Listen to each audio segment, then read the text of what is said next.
When we now look at next season as a whole with this Lakers team, so much uncertainty entering free agency, and you're at the stage where you of course every year are wanting to push for a championship.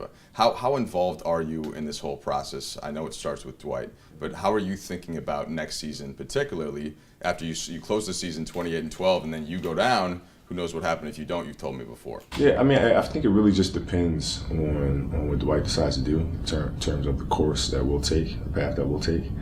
When you have several options, and you obviously have to plan for if he decides to leave, you have to be able to have a backup plan for that, and obviously if he stays. So a lot of it's just pending what he decides to do.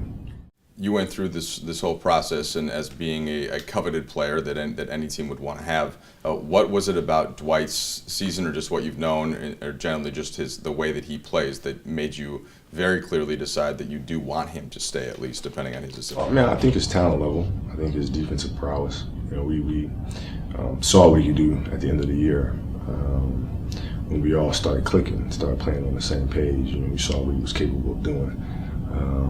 So I think that makes him extremely valuable. He's doing this dance right now. Is it difficult for you to knowing when to reach out? What you said before, you may want to get the last word in because other teams are gonna covet him. How do you, in your own mind, decide when and where to step in and what to say?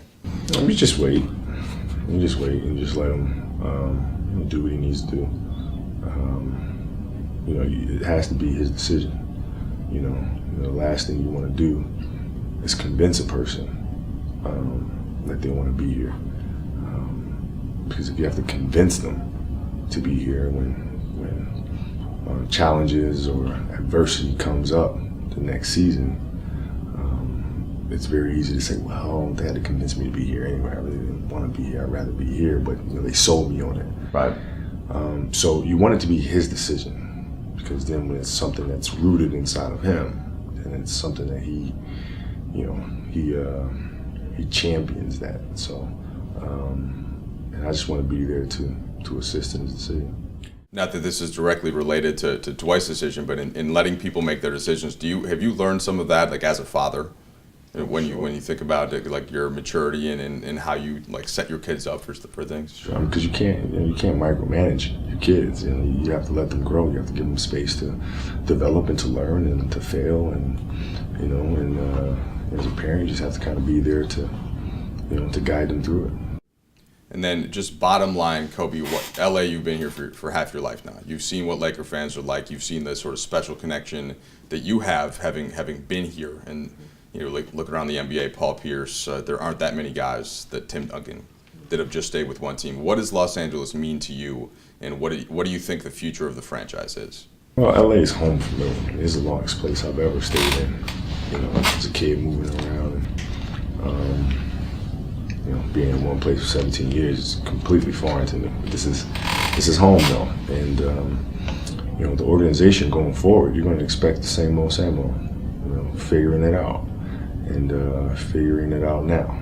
And so I hear the critics of, well, the team, the roster, everything's up in the air.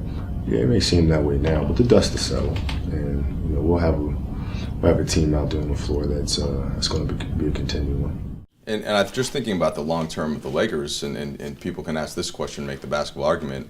Players are always going to want to play here. Like it is an advantage over some of the small market teams where just based on the city, the fans, Jack, the Bus family, that can't change. Even if you look at, I know you like to look at the big picture, and the person who told me this was Darius Morris, actually, because he wasn't getting time, and he said you gave him an analogy with Nike, and just tried to look at the big picture. Can you explain how that might look at the situation? This is a class organization.